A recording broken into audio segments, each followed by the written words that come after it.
You know, I've got, sometimes this big, sometimes this big.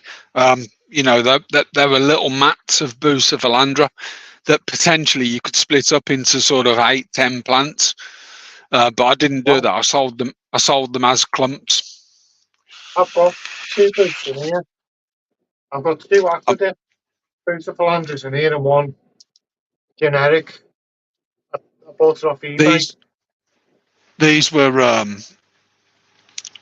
What did you have, Sam? What boost did you have off me? The clumps.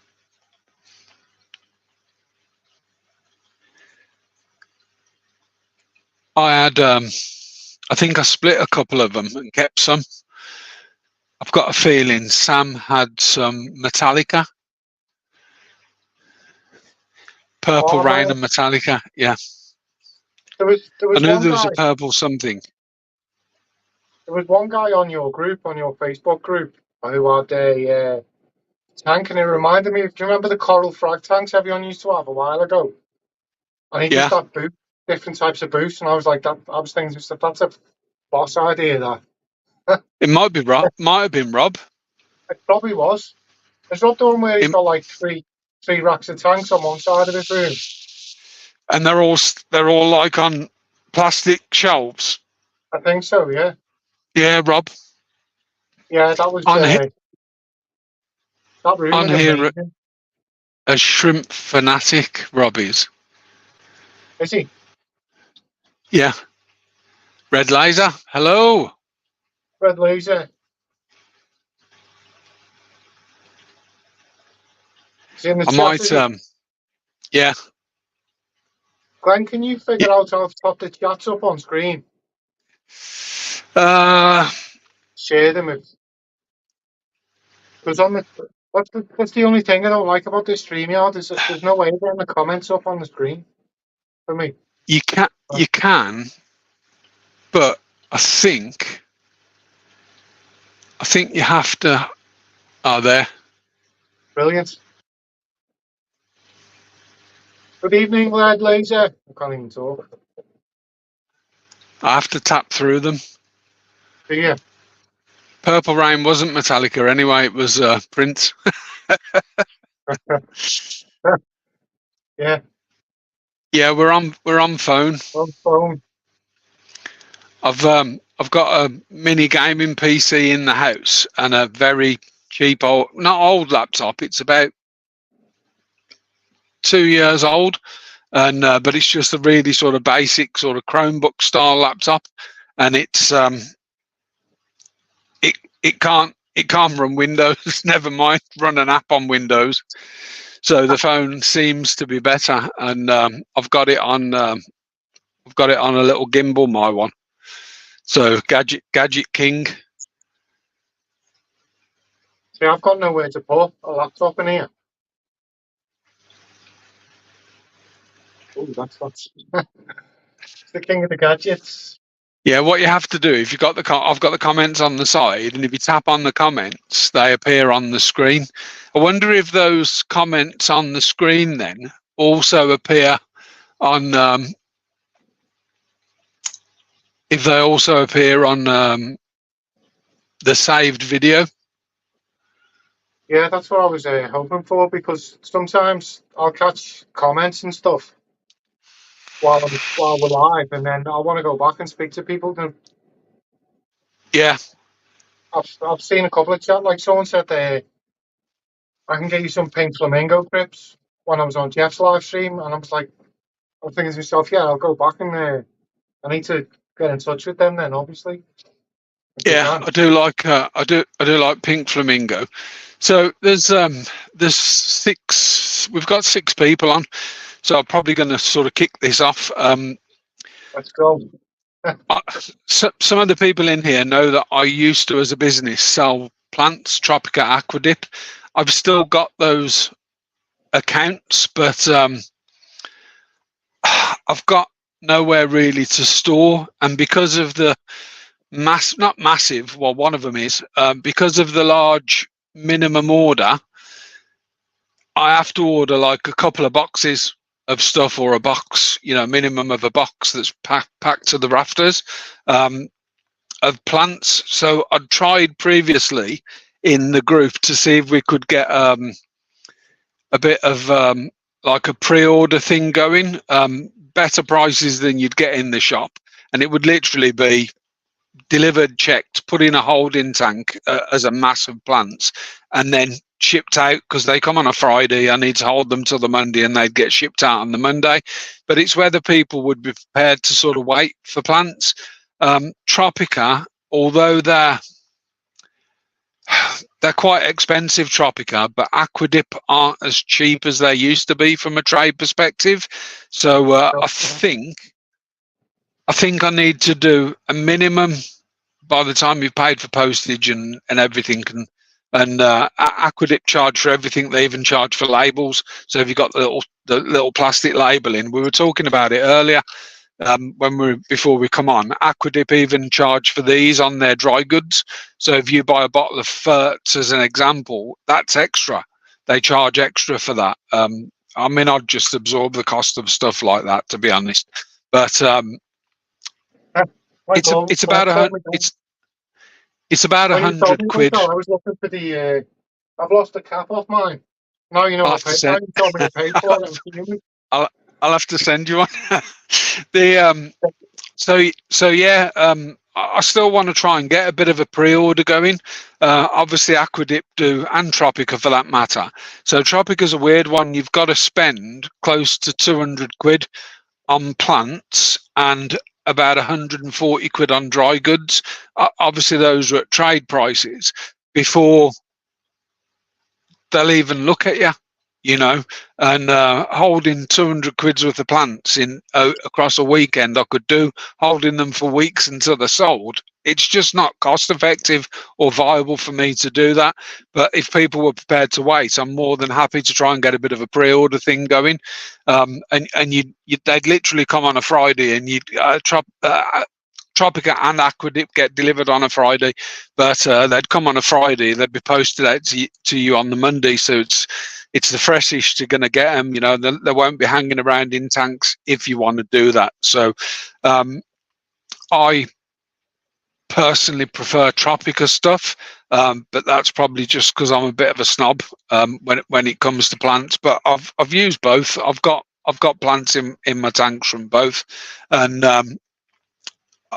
I'll probably go through.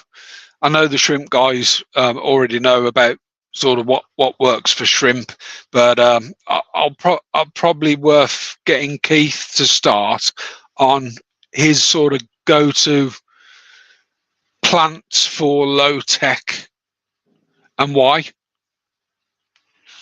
Well, so with me, I suppose the best way of doing it is talking about where I started. So when I first got into fish keeping, really, I was really into like fancy goldfish. You know, like I first started keeping normal goldfish, and then I started keeping fancy goldfish, and I was getting imported high grade goldfish from Japan, same as like people would with the shrimp, and they were all like ranchus and aranda and all them sorts of stuff.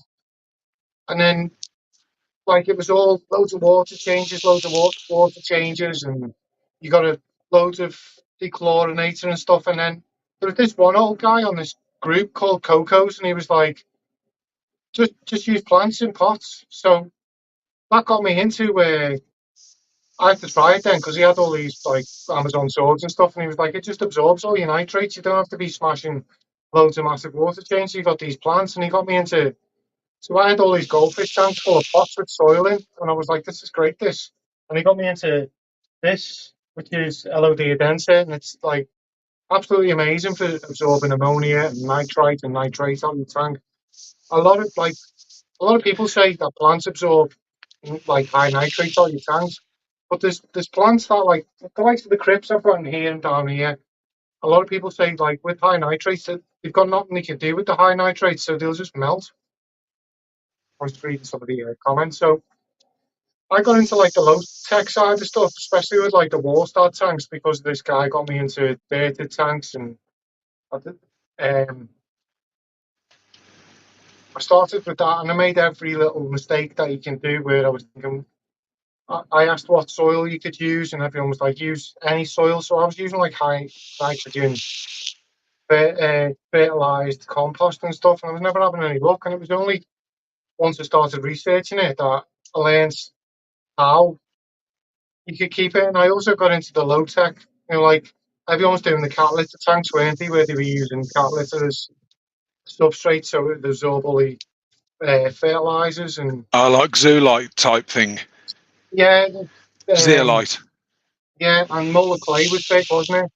Because Tesco's and Pets at Home were selling molar clay in the UK, so everyone had pink cat litter on the bottom of the tanks for about 5 years. Um, and I was like, when I was like, I had my data tanks, and then all the LED come out and I started doing like the low tech stuff. And then I was on the forums and I was like, right, what's going on here? And they were like, you've got nutrient deficiencies in your plants. And I was like, right, okay, I'll do a deal with that. And they're like, fertilize your tanks. And I was like, okay. So I started fertilizing my tanks. And then I started getting algae issues. And I was like, what's going on? And they were like, you need to lower down your ferts. And I was like, oh, okay. And then I was like, so I've lowered down my ferts. And now what's going on? And they were like, nutrient deficiencies. And it was like a vicious circle. And everyone started saying, well, you need CO2. So I started smashing palm water, another fantastic one. I've got some palm water. Remember my face when I got this, Glenn? This palm water, yeah. It was like I paid a fiver for a piece of palm water like that. I could grow that in a day. It was off that he showed me the piece of hornwort that he bought off a well-known eBay seller, and it was literally one 6-inch strand, and we're convinced that they were getting them in and splitting them to cover the cost of postage rather than actually charge postage. So they were free postage, but you got like a quarter of what come from the manufacturer, from the supplier in the pack. So I sent Keith a little bag of hornwort because I was pulling lots out of my tanks and didn't really have nowhere to put it.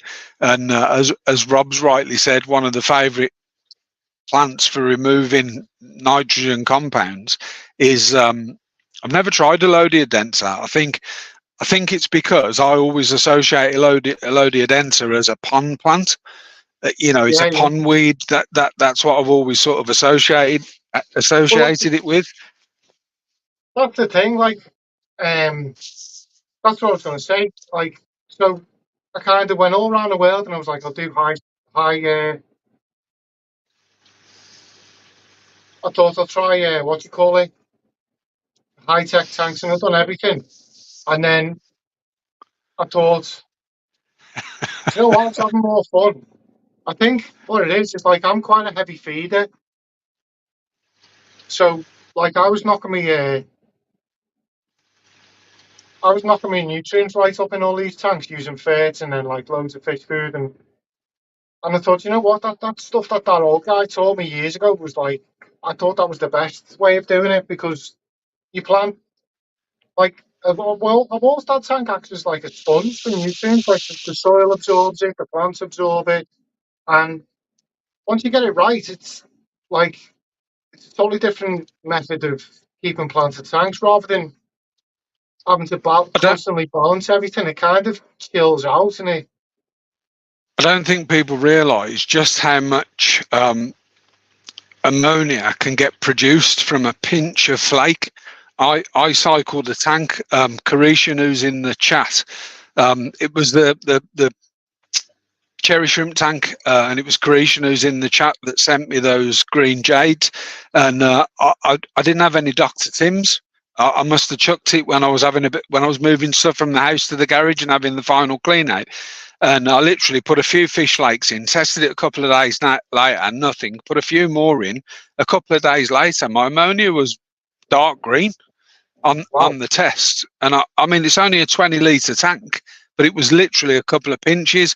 If you see what my missus puts in the 180 in the living room, it's full of blackbeard algae.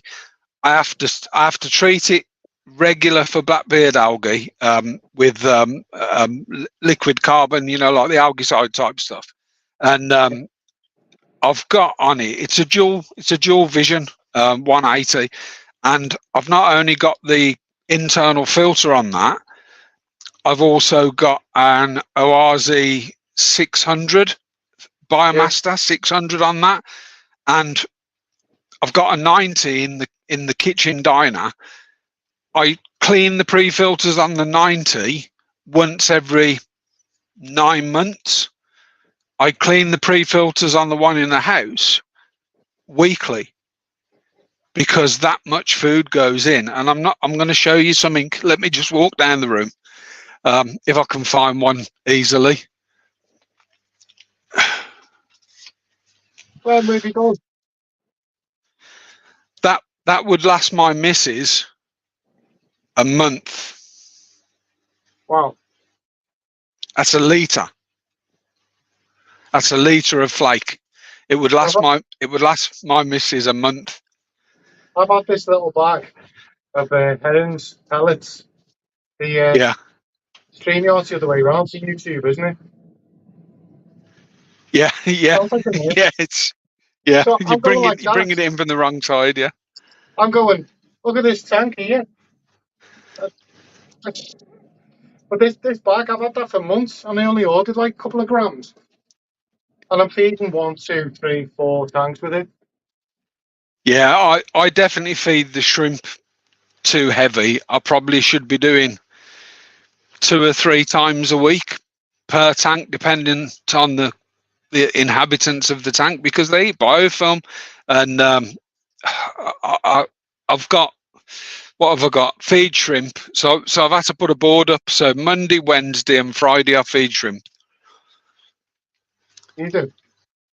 I'm pretty sure my girlfriend. Oh wow.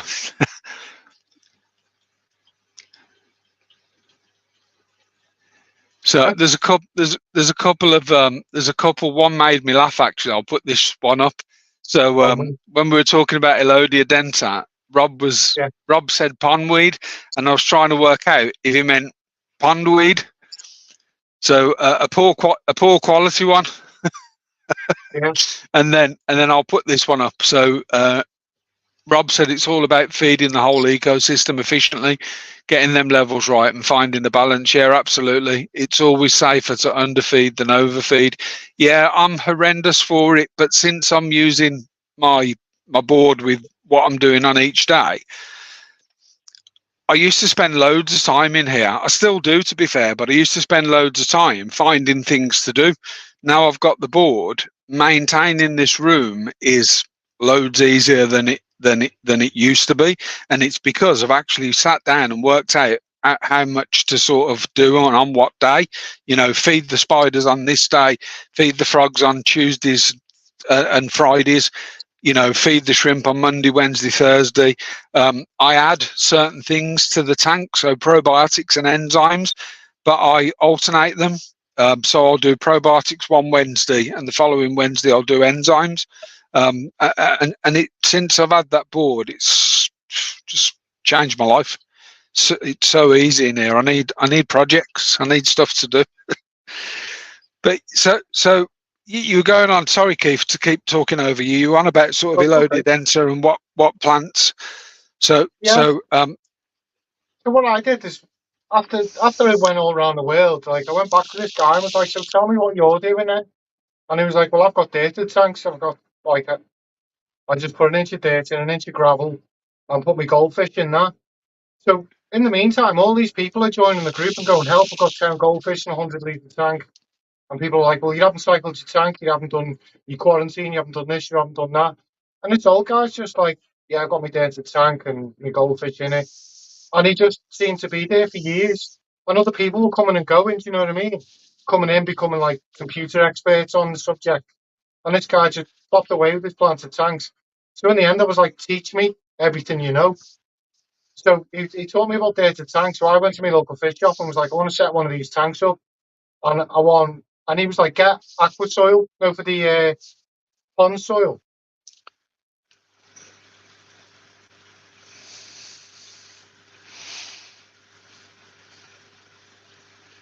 That's a good idea, though.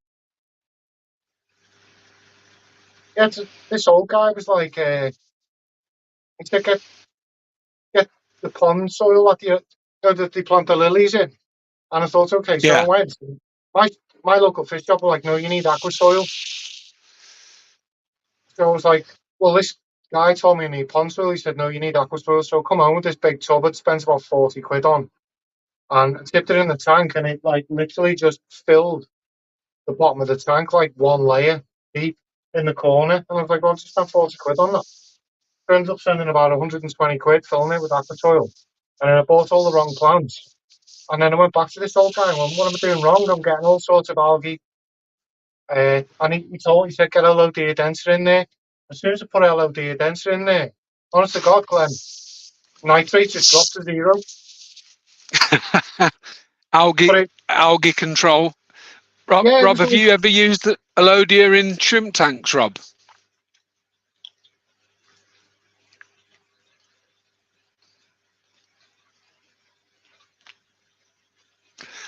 Rob's probably tried everything. I'll wait for him to comment. So carry yeah. on, Keith. Um, Sorry. look at this, Glenn, see that? That's not my water tank. It's the wrong way again. Alodia. That's just Alodia LOD denser and duckweed. needs to go in the pond. That does. One Got of the a, 3 ponds. what? That, I was doing a bin of hornwort every that's, uh, month. that's this week out of my water tank. So you're doing that a month then? You're doing a bucket full a month? Yeah. So I was watching a YouTube video the other day on a guy on YouTube, and he was like, I'm the only person on YouTube who talks about nutrients in a water tank.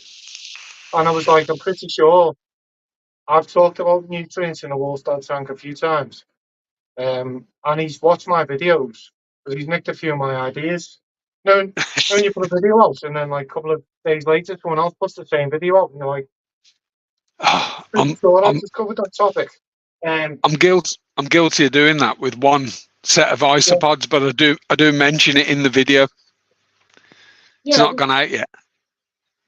but so this guy had his tweezers, and he was like, the problem is fast-growing plants struggle because of the lack of nutrients in a water tank. And he goes, I'm going to pick me floating plants off with my tweezers that I've grown this week.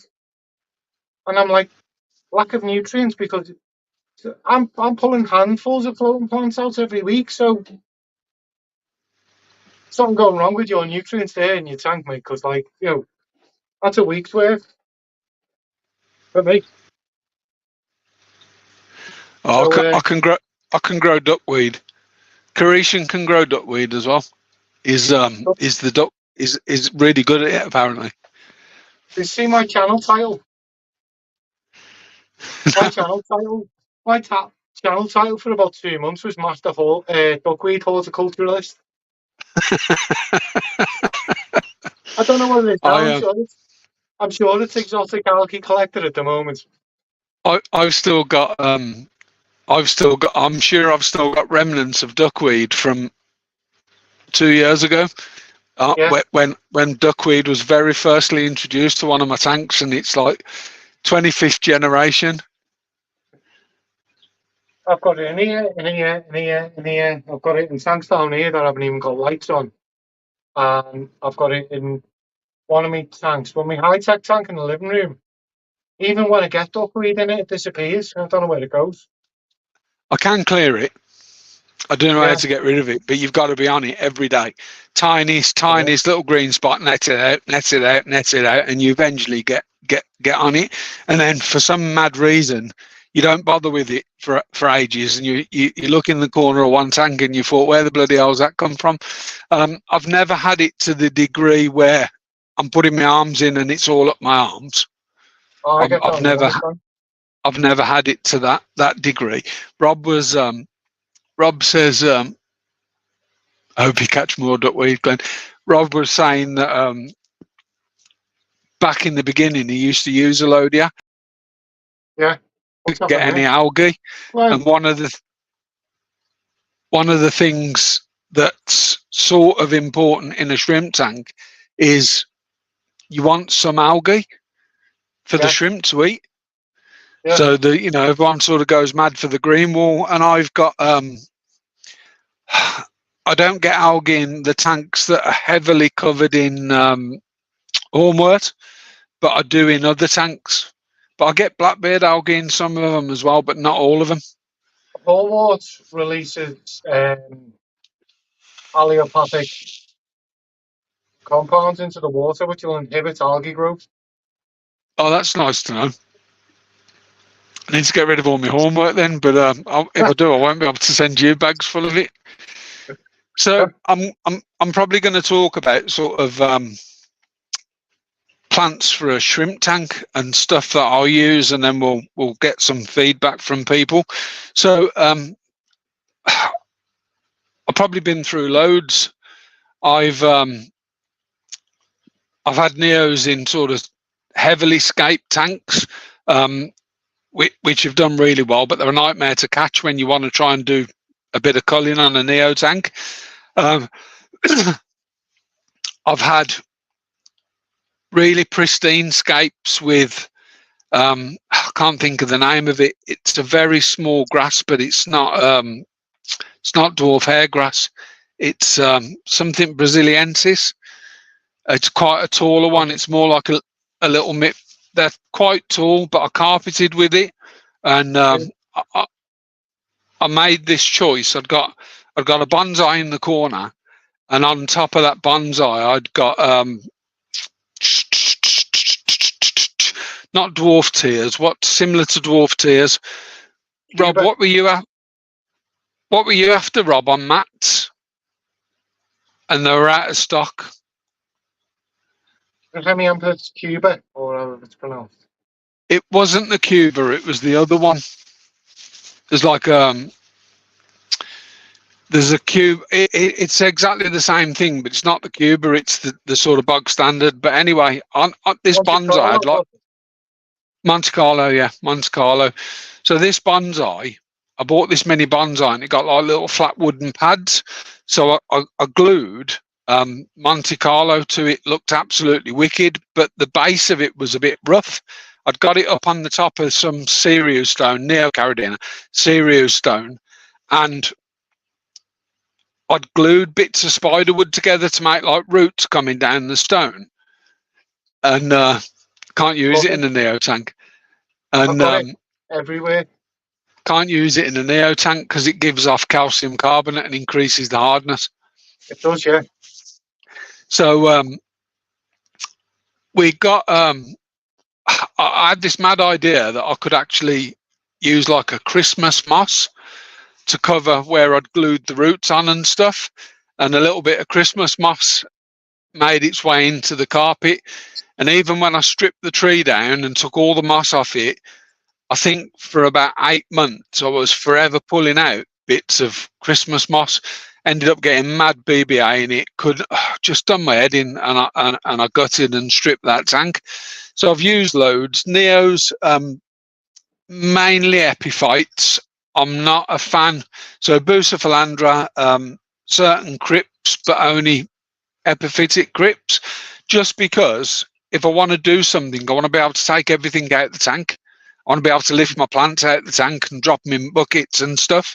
And I've had all the mosses, Christmas, Taiwan, and there's two actually that I stick with. And one of them there's three that I probably would, but one of them is a bit rare.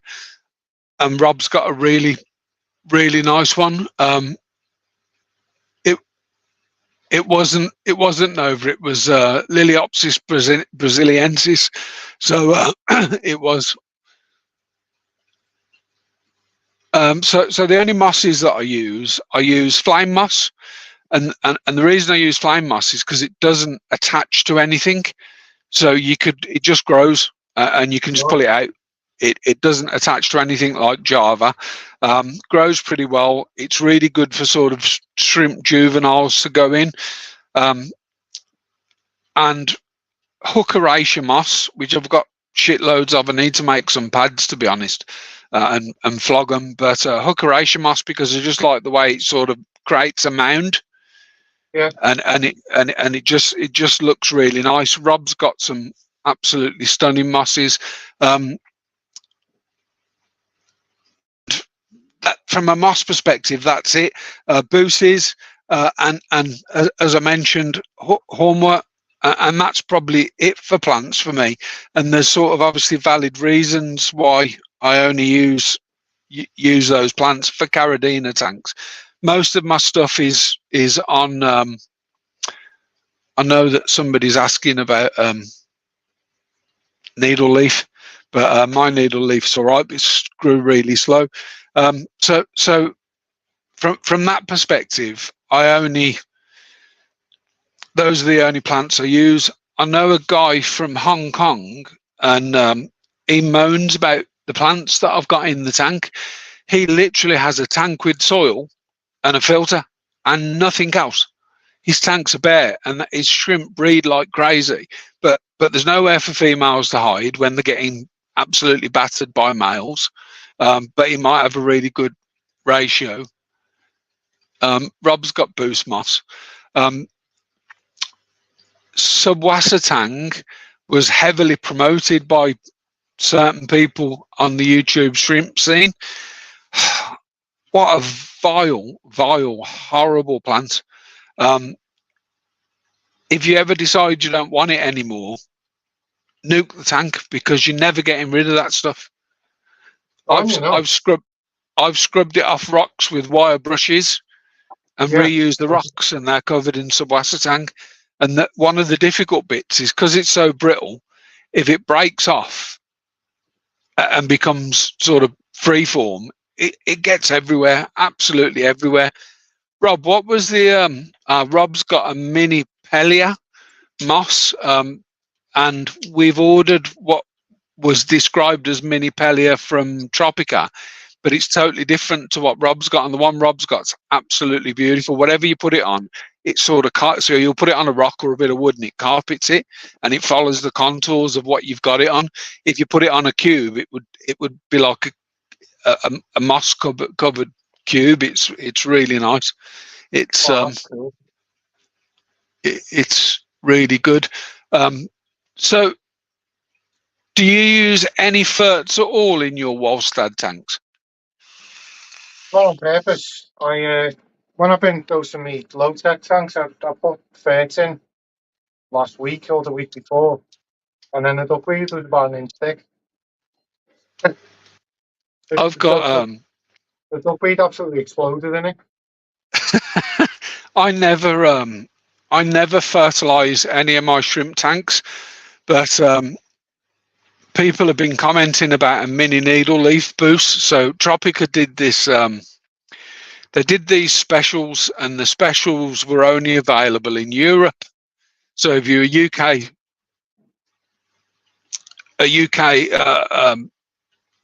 and had a Tropica account, you couldn't get them, but you could if you were in Belfast. So we managed to get them and sent across from Belfast. So we shipped to Belfast and had them sent over from Belfast.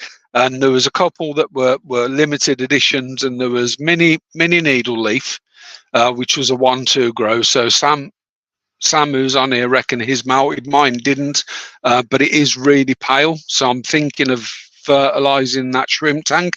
I have put it in a newly cycled tank, so hopefully there'll be enough nutrients from the aqua soil to actually pick that up. But it might just be that color anyway. It just looks pale to me. It looks like it needs to go a bit greener. There was 2 plants. There was that mini needle leaf and chili. It was not a boost, an Anubias chili something. Yeah. It was a limited edition Tropica one.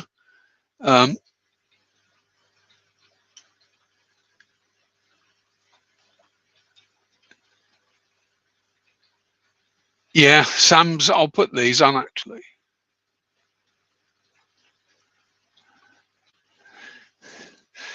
So this is Rob. I've done for Rob what I did for you, Keith. Yeah. So he's gonna promote a load of that, but he's had like a mix, and you don't know what the mix is. It's like a party mix thing. like a Um, nursery mix. oh, that's a cool idea. Can you pick what type of mix you get, or There's all we know is that this mix was it was like a deluxe one, and it'll contain a pack of Anubias and a pack of Crips, as well as whatever else it comes with. But we've ordered some other stuff as well.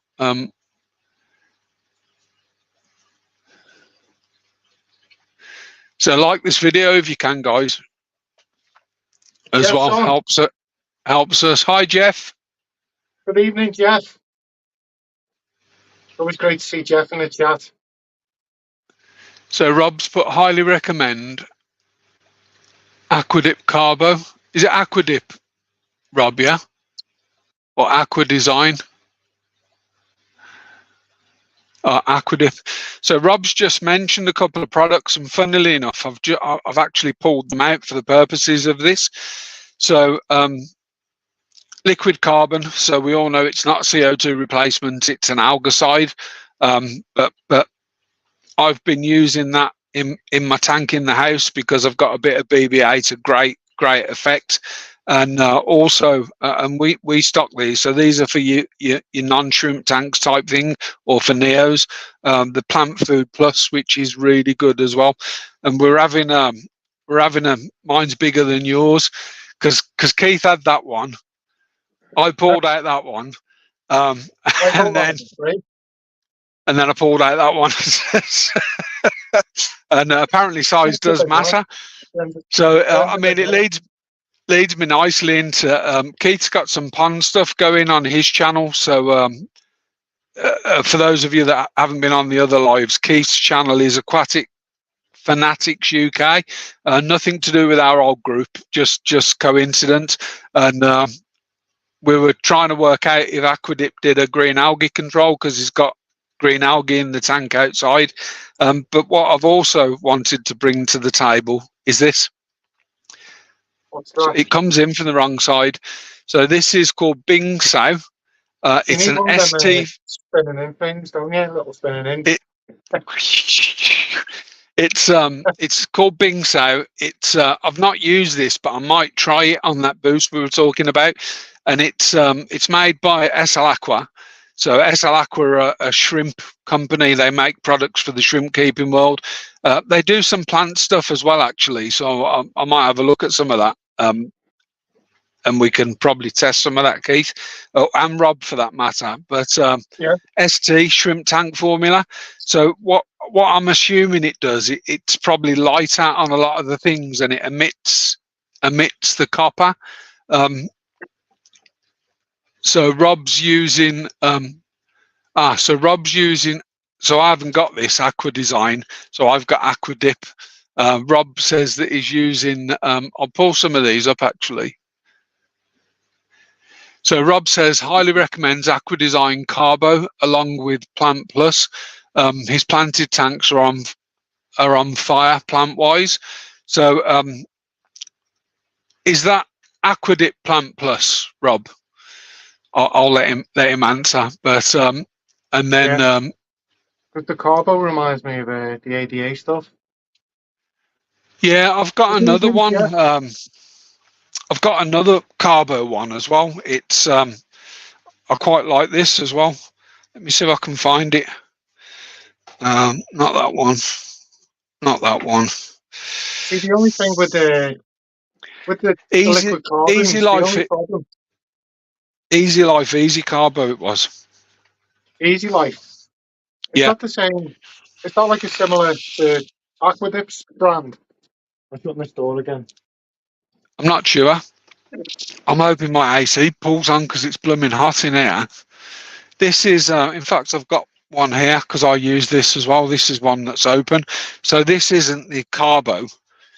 This isn't the Easy Carbo. This is like a fish tonic, but I use it in shrimp tanks.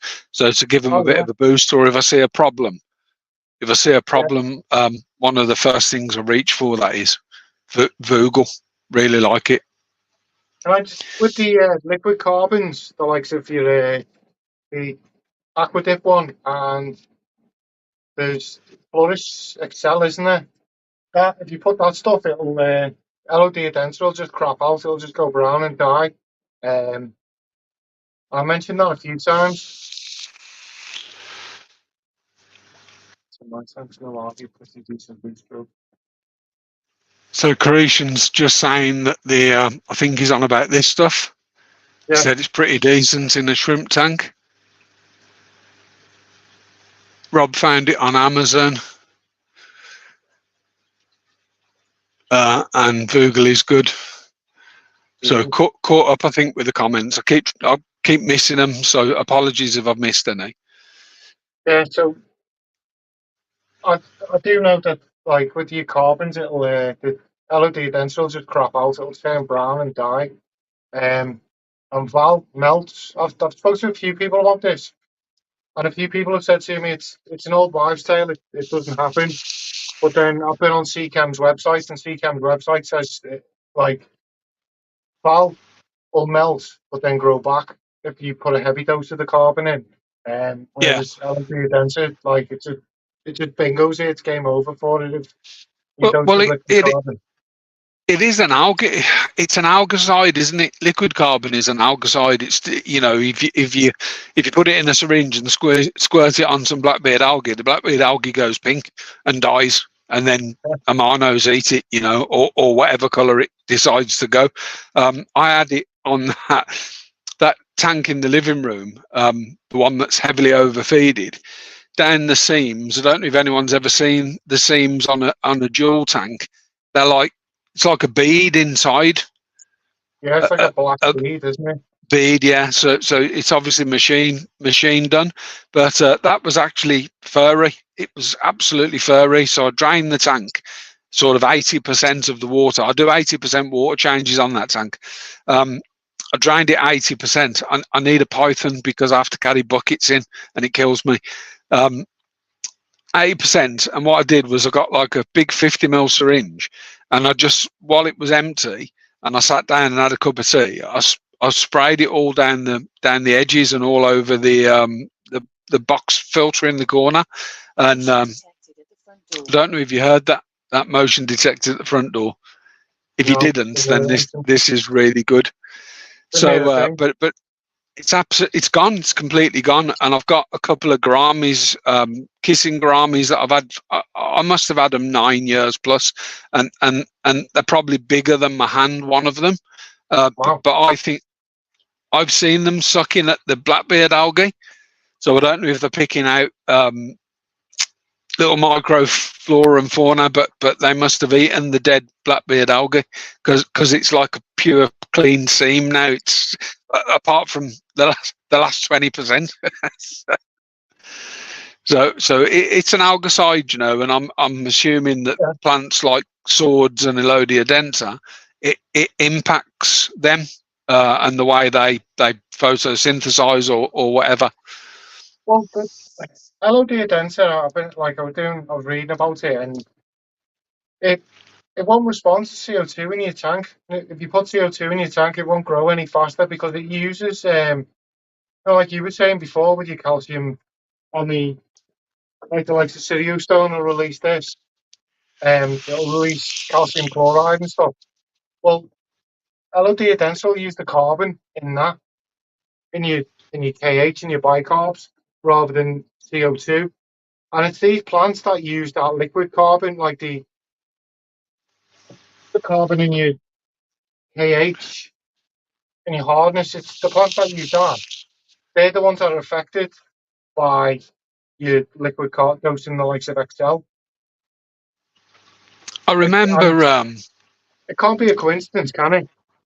What was I watching? Mark's Tanks, I think, and I think he'd been using zeolite, and realised after he'd been using zeolite a while that it actually takes the GH out the water as well. So it'll take the general hardness out the water. It was lowering his general hardness as well as doing what zeolite was. It zeolite? I don't know if it was. It wasn't Purigen. think it was zeolite. I'm pretty convinced it was zeolite. Let's just answer this question. Quick off-topic question. Someone I know had a few cuttlefish bones in his tank and has experienced some deaths. Could it be from calcium carbonate from the cuttlefish? Rob's testing this. It's zeolite. So, what have they had deaths of, and what type of shrimp? Creation?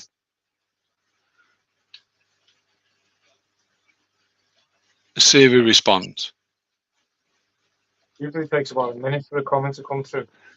Yeah, the cuttlefish bone I used to use, Neos. So cuttlefish bone I used to use in my Neo tank. So I'd either throw one in and let it soak, or I'd boil it. And I found boiling it until it actually sunk in the boiling water, like in a saucepan, it will sink. Never had a problem with it. My GH and KH is pretty high here, so potentially by giving them some additional calcium, acidity, any acidity in the water would melt that and put that into the water. But unless your GH is really hard anyway, they could have issues molting, because if they've got too much calcium or general hardness, if you've got too much general hardness or too much hardness in general, the exoskeleton can become really hard. So molting and getting out of that exoskeleton can potentially create problems. I suppose a lot depend on what the GH. Is that when you get that white ring of death thing around your shrimp? Yeah. Because I've seen that. There's a guy on YouTube, and he's got this video on breeding shrimp for profit or something, and his thumbnail's got like the white ring of death around the shrimp, and I'm like, that's advertising. I've had shrimp with the right ring of death for their entire lives, and they've molted, and it's just sort of inbuilt into the shrimp. It's just a mark on the shrimp. It's using like 2 or 3 cuttlefish bones. Depends on the size of the tank creation. He reckons that the molting okay. I don't know unless there's anything in those cuttlefish bones, although I'd imagine they're harvested and bleached and dried out and probably cleaned before they end up as cuttlefish bones. I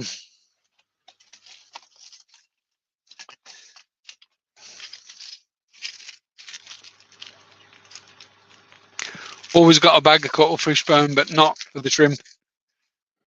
So I've got a bird, and the isopods I put cuttlefish bones in, so they've got a calcium source as well. But I do mix calcium carbonate in the soils with that as well. So I'm not sure. I think that's a bit tight. I think that's a bit mad, the way you've got shrimp and hard water, so you'll have to strip all your water and then buffer it. And then I've got planted tanks that I could do with loads of KH and GH for. Yeah, my TDS is probably close to 600 out the tap. Damn.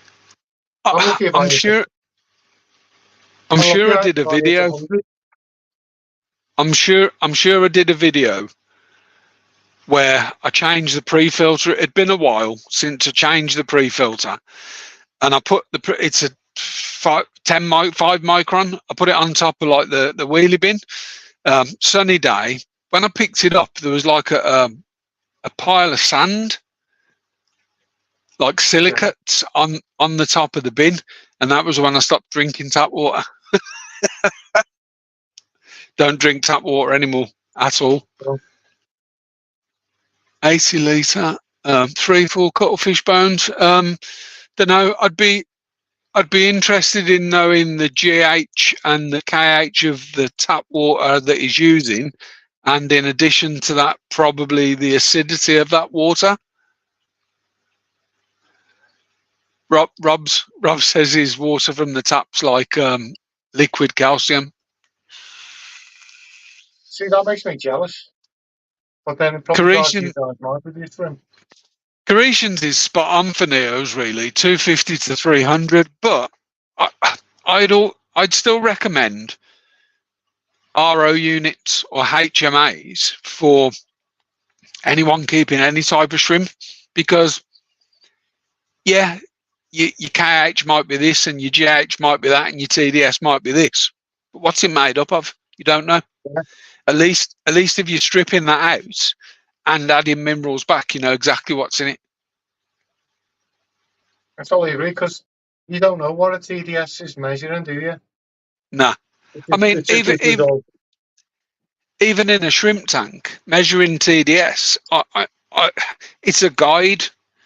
If I dip my tanks and the TDS is high, Rob taught me.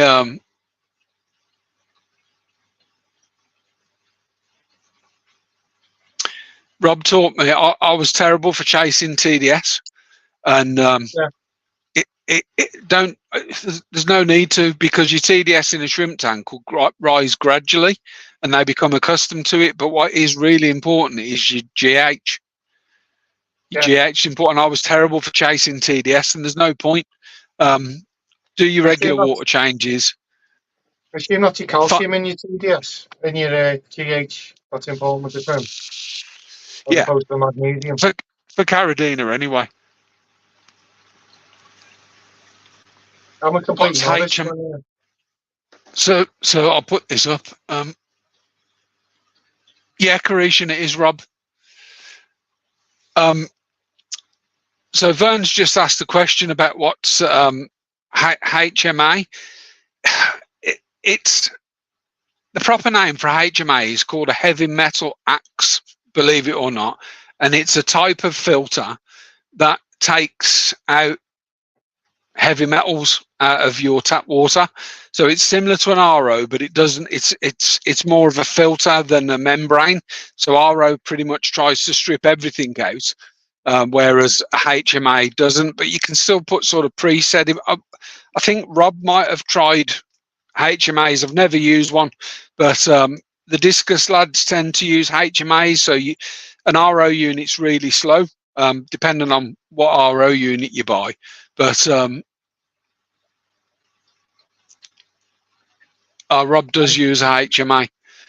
So I don't know why it's called a heavy metal axe, but the idea of it's a filter. It might have carbon, it might have other types of filter material in. It's a lot faster than an RO unit, so you get water out of it quickly. But it doesn't strip out as much as an RO unit does.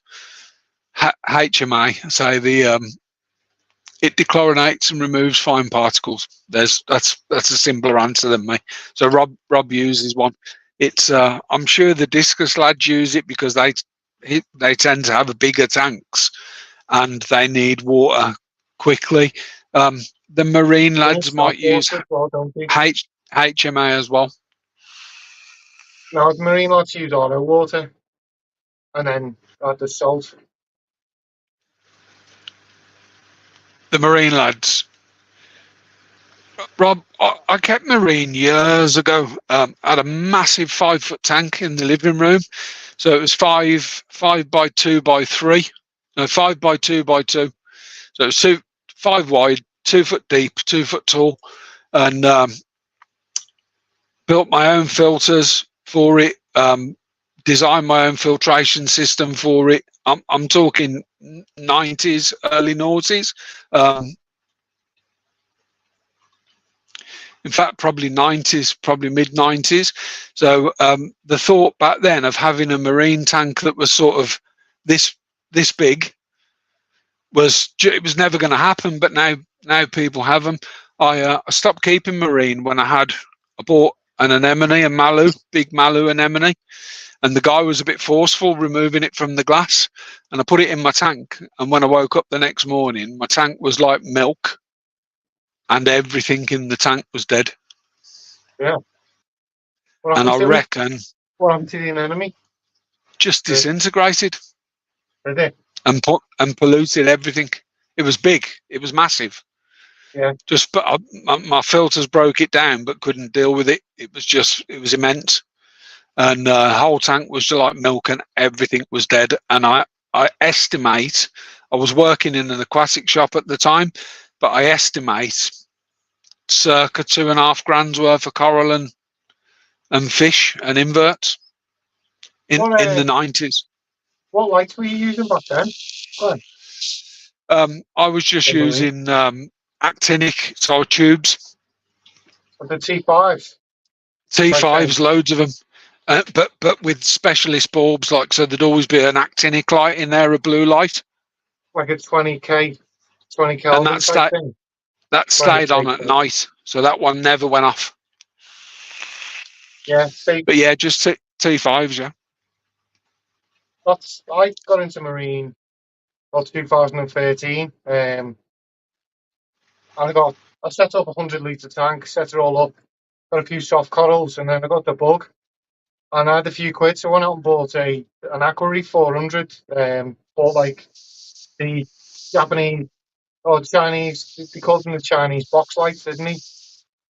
The big box of LEDs that you put over your tank. I got one of them, and then I had like a ton of SPS corals, and I was going from here like an hour away to a marine shop, and I was buying like SPS corals, not the size of your thumbnail, for like 25, 30 quid, and like little frags about that big, and I was gluing them all over my rock, and I was growing them out to like plates the size of my hand, and like See, the whole tank was like, fragging didn't happen when I was keeping.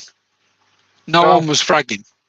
I think they no, started fragging when the CITES stopped you importing corals and stuff. yeah, I think that's when and people then started fragging. And back then, the proper lighting was metal halides. So people would hang great big metal halides over their tanks. like Dustin used to use over his planted tanks, the big metal halides, look like a street light. Looked like you were growing something else, not corals. What's his name? Bentley Pascal. Oh, is it? He calls it basement tomatoes. I don't know. Yeah, Rob says no fragging in the 90s. Rob had a lovely little marine tank, but he was bored with it, got rid of it. It was really nice. See, my problem is, Glenn, is like I had this big tank and then I had this sump underneath it and I was running all sorts. I was running like the reactors were like 100 quid each, and I had like the activated carbon, I had the robot going, I had everything, and I had the dosing system, dosing magnesium, calcium buffer. And I was going to shop and spending like 100 quid a month. And I was watching people buying discount and stuff.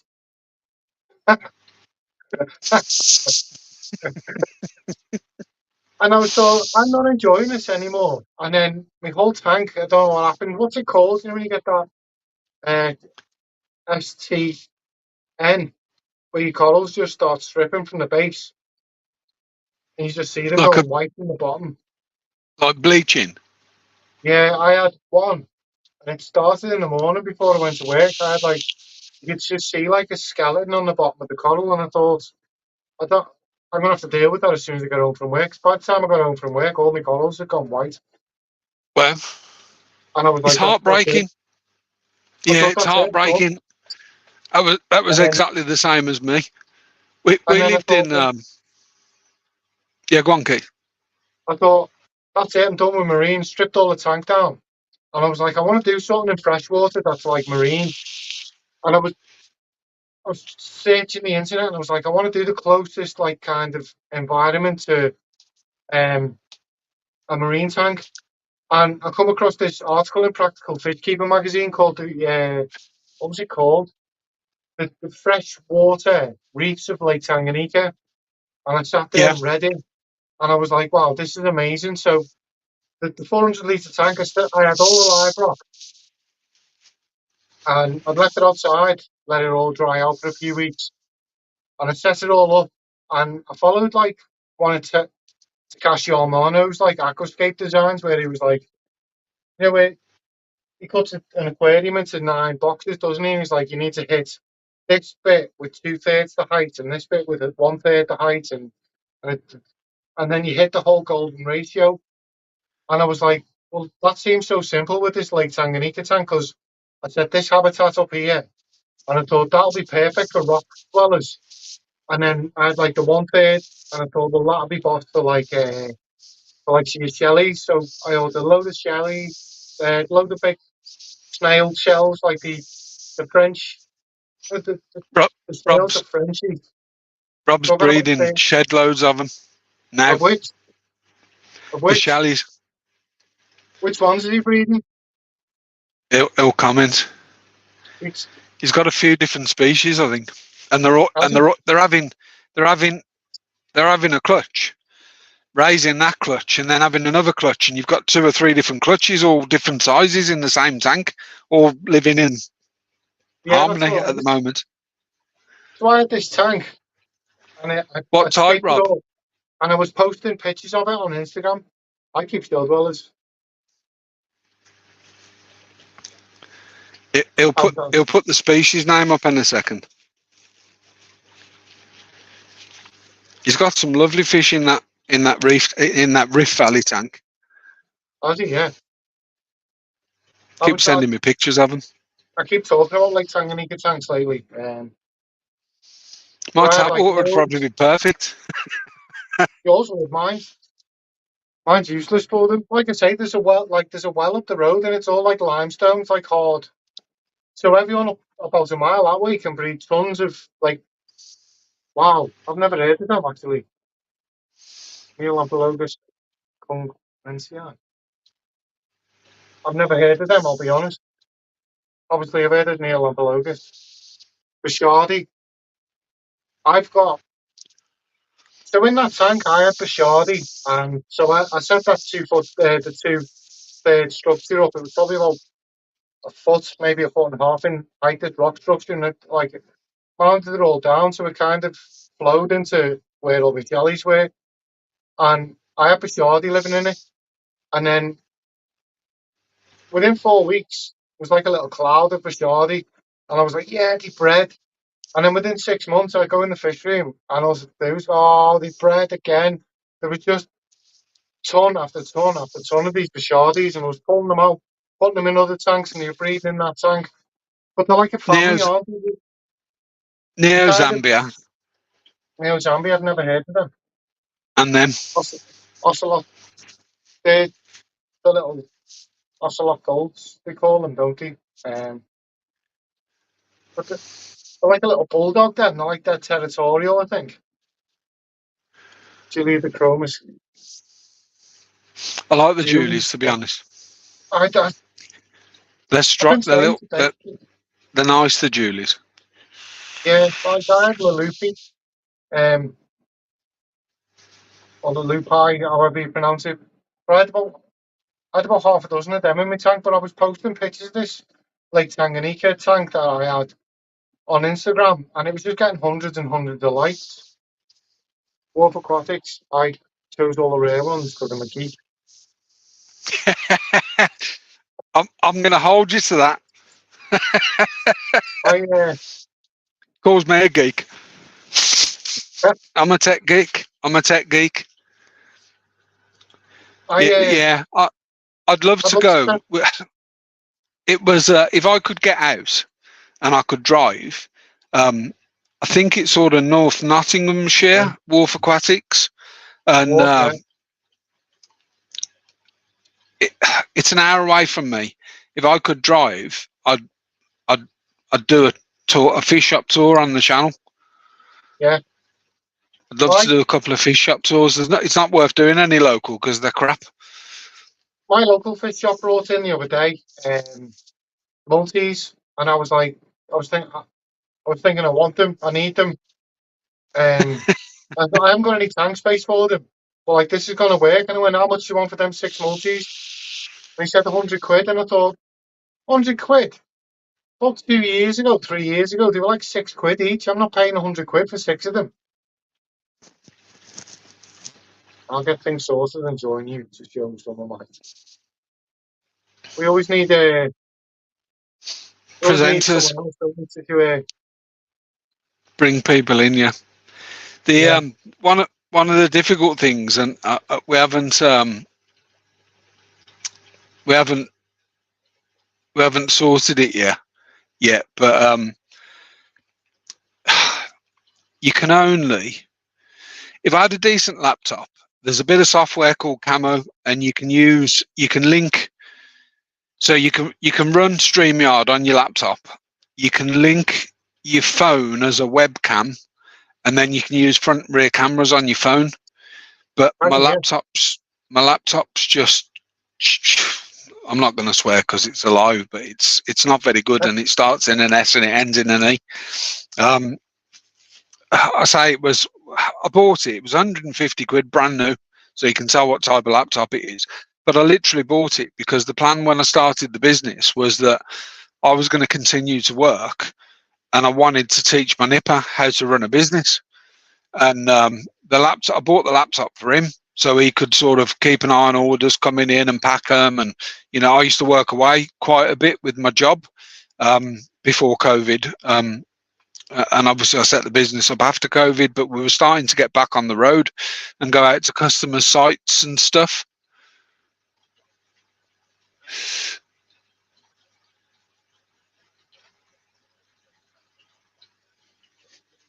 I'll put that comment up. So Empire of Dirt Aquatics, Jeff. Hi, Jeff. Hello, everyone. Listening on the drive to the next service call. So Jeff's listening while he's working. I thought you whistle while you work, not listen while you work. So yeah, the laptop's rubbish. I could, to be honest, I bought a little gaming PC that's the dogs. It's literally about this big. But the power on it's unreal. It can edit. It's good enough to do really good video editing. You know what I mean? So you can use things like Resolve, Filmora. It's a cracking little PC, but I can't sit at my desk. No. So yesterday I managed to get half of April's accounts done, my bookkeeping. I haven't been able to sit down today. I can sit here, but sitting at a desk and leaning forward and not happening. So that's why I keep standing up and sitting down, because I can't. I'm in agony. I'm drugged up to the eyeballs. But yeah, that's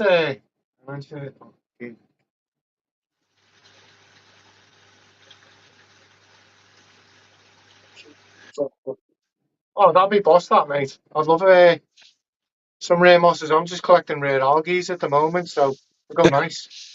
Well, the thing is with marine, there's now a new market, isn't there, for marine macro algae? Oh yeah, I had a Cheeto morphin, like a big ball of Cheeto in my sump. I used to keep Callirpa. I used to keep Callirpa in my sump with lighting under the tank, because the Callirpa would eat nitrate. Yeah, that's what I was doing with the Cheeto, but it's like, see, I read, and they said like the Callirpa go asexual or something and crap out every now and again. So I don't know whether that's just an urban legend or a myth or whatever, but that was the rumor going on the hobby. I didn't know that. To be honest, I've never come across anyone who's gone like it's all just like melted on me. So yeah, I've never heard that. I think with that and sort of macroalgae, I think as humans, like we used to cut coral and we got a hobby, and we could say, there was back in the 90s, you were buying coral that was chopped off the reef and stuff like that. And then that obviously got banned and all the CITES stuff come in. So people started fragging what they got and growing frags and stuff like that. And likewise, sort of, when I saw clowns, these snow clowns and stuff, sort of interbred mad genetics, and I think it's just humanity as a whole, and I think even with all these marine macroalgae, because they can't cut the coral and they can't catch the fish and import lots, certain species of fish, it's another niche that people have found to make money. Yeah. By stripping all the macroalgae, but that's the algae. That's the thing I'm finding with plants at the moment. Everyone's gone mad for stem plants in the last few years, haven't they? Well, the scaping stuff sort of got people into planted tanks, hasn't it? Yeah, but like, so I see people setting up wall start tanks and different types of data tanks now, and I'll go on straight away. I'll see stem plants in the tank, and I think, well, that's not going to work because, as you know, Glenn, like it grows up, and then you chop it, and it grow up, and within about 6 goes, all the bottom leaves are gone. The bottom half of the stem is just roots, and you like can't do nothing with that in the data tank anymore. So within 12 months, You have to cut them and replant them, cut them and replant them, cut them and replant them. that doesn't work in a data tank, does it? Because you're constantly disturbing the soil and stuff. So, um, and so that's like I, I'm into big heavy root feeding plants. That's why like the wall start method and tanks suits my style of fish keeping. Because like I'm into Well, like big Amazon they need to stores be and in the wallstad, don't they? Because otherwise, if you're not putting roots, the roots are actually pushing O2 into the soils, aren't they?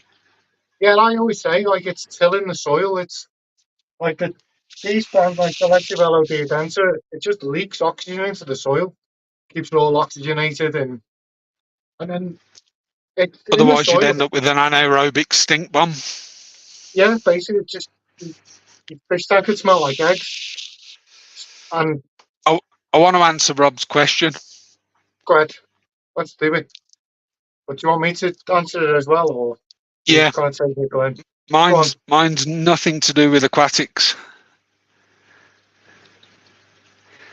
So if I could choose to watch one YouTube channel all day, who would it be and why? So the person I'd watch, it's a close call between Goon Squad and Matt Armstrong. So Goon Squad are a couple of young lads, brothers, might even be twins. They're of Ukrainian descent, but they live in Alabama, Yeah, and they've done loads of YouTube stuff. But I think their channel really took off. They've done loads of stuff, but their current channel, Goon Squad, was them. They used to buy damaged Jeeps and do them up, and they bought a Lamborghini Huracan and did like a 19. I mean, it was battered, and they rebuilt that, but they take you along into their lives as well in the YouTube channel. So they built houses, they bought land, they built houses for themselves. It's all wooden structure stuff in the States. So them I really like, but they've got mad commercial. So at the moment they're sort of doing like loads of giveaways of vehicles and $20,000 cash and stuff like that, because they've got a merch side to their business as well, which makes them more money than YouTube does. well, And the other one that I really like is Matt Armstrong. So it's similar. He buys and does up damaged cars, top end stuff. And the reason I like him is he's not far from me. He lives in Leicestershire, but I think it's just his work ethic, and he's so down to earth. And nothing sort of phases him. He'd just done up this GT3. I watched the video before today. He'd done up this Porsche GT3, took it on the track with the Stig, Ben Collins, and he hit one of the corners flat out. And come off the track and damaged it. Porsche had said that he would, if they could inspect it and it had been repaired professionally, they'd reinstate the warranty because it's a new car. Because at the moment it's blacklisted. yeah. But he's took you along with his journey as well. So they're quite similar channels, but it's sort of I think it's his work ethic.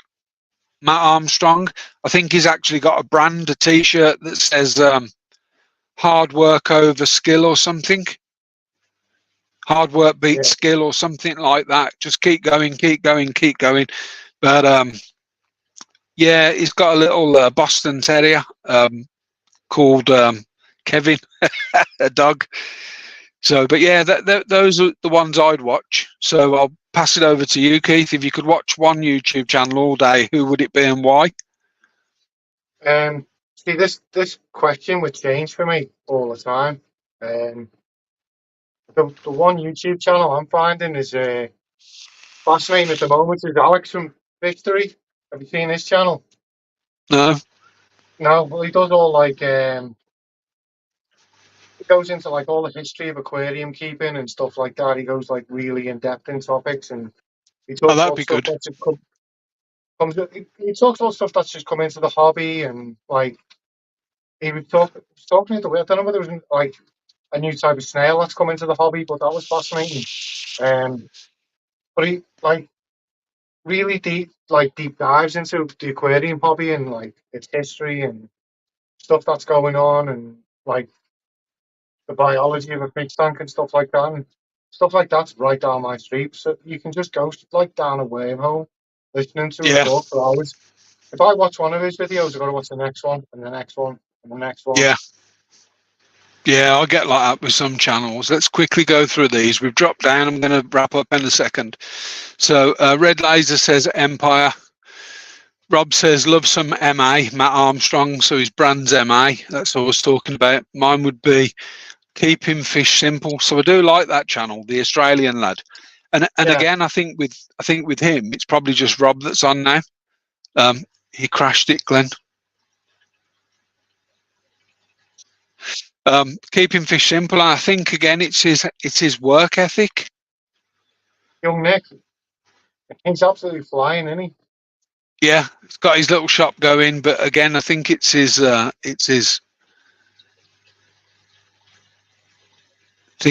work ethic. We're I'm not sure who's left on this and if the chat's gone, but Rob said he crashed it, Glenn. So I don't know if Rob's still on or what, but we've done an hour and 20 minutes, and I'm in need of pain medication and unconscious tablet. So I'm not sure if it's crashed their end. No, I did hear though that if you try and edit the video post, yeah, you lose all the comments. all right. So if it's a bit dead, you is likely buying. So it looks like we've only got one, but that's right. Oh, so Rob's gone. I'll bid you a good evening, chaps. And I think we've got Jeff Kane left on. You put you is likely buying. So I'm going to do one, guys, if that's okay. So random one. I'm hoping that we can get. We've done a poll on the Facebook group about the next live, and I think Caradina for Beginners has won it. I was hoping that Planted Shrimp Tank. YouTube is likely bugging. I was hoping that Planted Shrimp Tank would win it, Yeah, but it didn't, and we've probably covered a lot of that stuff tonight. Whichever one we end up doing, I think it's going to be Caradina for Beginners.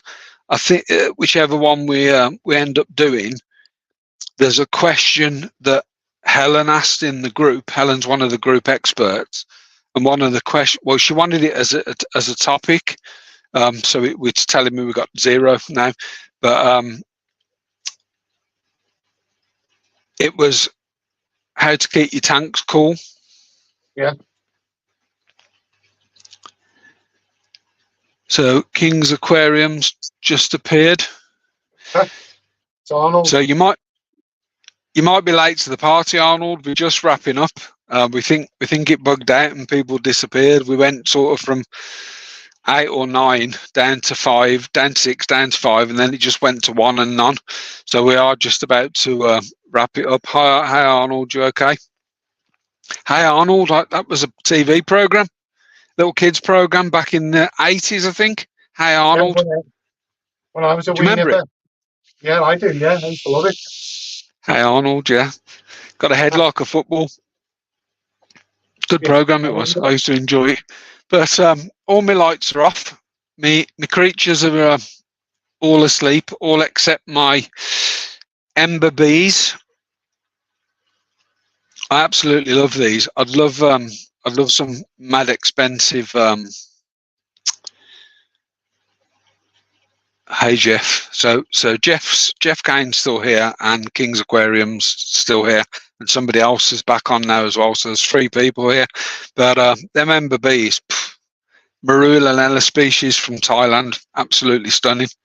And I've started planting I've got them in a show tank, like an acrylic show tank. I don't know if I can show you. Let's see if I can turn this round and get it low enough.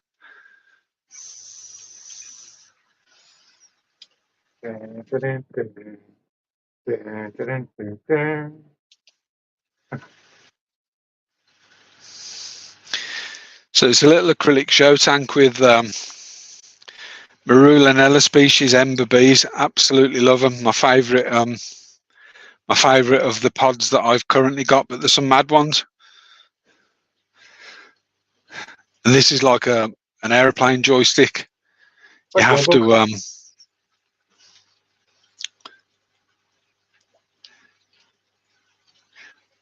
so with all that being said, then thank you very much, Keith, for your time. No worries. So it was a bit of a random last minute one, so we didn't have an opportunity to plan. We just sort of went with it as usual.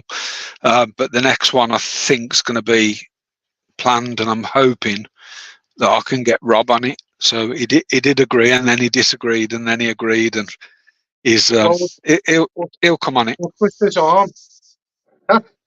We'll twist his arm. Well, he's sending you some rare mosses, and he'll have rare mosses and rare boosts that you'll never see again.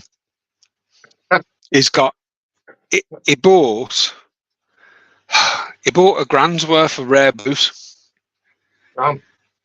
Buckets and buckets full of the stuff, all different ones, all little tag labels. That was who you seen on the on the group in racks. Like, I absolutely love that group.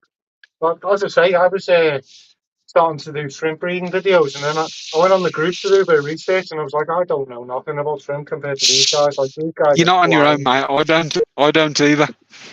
I keep trying to pick Rob's brains, and he lets me have little bits of info. I got cherry shrimp, and then seeing like 20 shrimplets on the glass, and I was like, nailed it, breed anything now. And then I went on that group, and I was like, just backed out. I was like, I haven't got a clue. Like, did you see my video? Did you see my video on selecting the galaxies? I think it starts. The stats have spoken. One of my best videos was selective breeding. Yeah. And I do another one. I was zooming in on stuff for a video, and I've got a catappa leaf in there, and as I was going from tank to tank and zooming in, covered in shrimplet. So straight away in with the probiotic, straight away in with the newborn feeds, which is like a really fine powder. But I'm dropping on my feet here, guys. So yeah, that stuff. Yeah. Have you got fish bones? Have I got galaxy fish bones or galaxies or? Yeah. Yeah. Yeah. Well, the ones that I selected of the camera doesn't pick up on them very well, but if you see them in person, they're like a metallic bronze, almost like a rose gold color. And that I selected 6, and 3 of them got out. I'd put them in a breeder box, and they'd gone over the breeder box and ended up on the lid, and I lost 3 of them. I was heartbroken. I think I did a short on it. The American breeder boxes are well better than ours. Yeah, these ones are all right. I've got the Easter one, but I think the best one.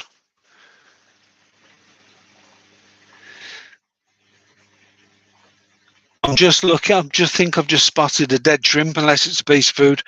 But no. I've got an Easter one, but I like the Hagen ones, the hang-ons. Yeah. The Hagen Marina ones. I like them, but I'm going to go. Cool, isn't it? All right, Glenn. I need a drink, and I need to get some meds down my neck. Fair enough. Thanks, everybody. Take care. Good night. Take care, guys. Bye-bye. Bye-bye. See you later. Bye bye.